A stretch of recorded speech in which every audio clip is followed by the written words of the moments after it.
This next video is going to show how you can use Illustrator's blend feature to blend the color or shape of two or more objects together.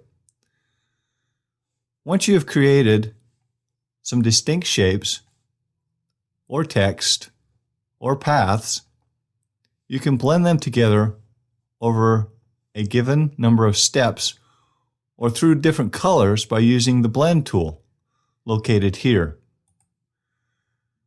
The keyboard shortcut for the blend tool is the W key. To use this blend tool, simply click on an object and click again on another object that you want to blend to. Illustrator will automatically use the blend options that you've specified to blend from one shape to another.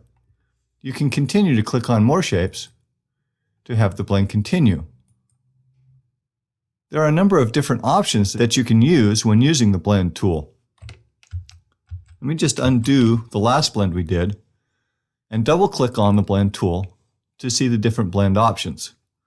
The blend we just did was a smooth color blend.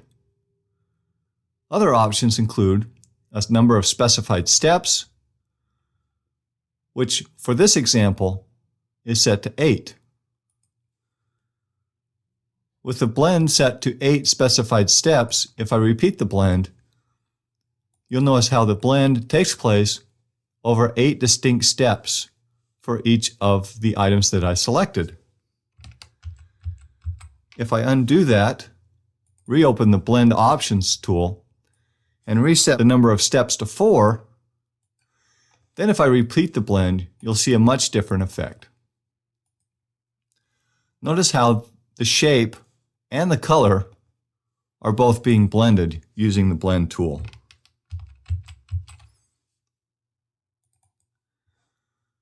Another option that you can specify is to choose a specific distance. By using this option, you can specify how far the distance is between each step. So for this blend, there is 40 points between each adjacent object.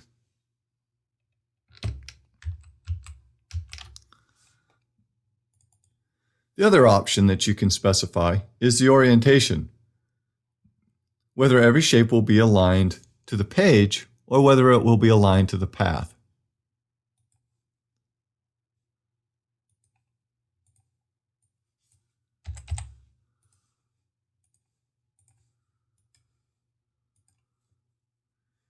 Once you've created a blend, you can use the Direct Selection tool to select individual points in the blend path to move them around. And as you move the individual shapes that make up the path, the blends that are associated with that will move along with it. Here in the Object Blend menu are some additional options. You can use the Make command to create a blend by selecting objects. This will blend between the objects without using the blend tool. To get back to the original objects, use the Release tool to remove the blends and restore the original objects. The Blend Options menu will open up the same options that are available by double-clicking on the blend tool. There are also options at the bottom of the Object Blend menu that allow you to reverse the spine, which changes the order that the objects are clicked on.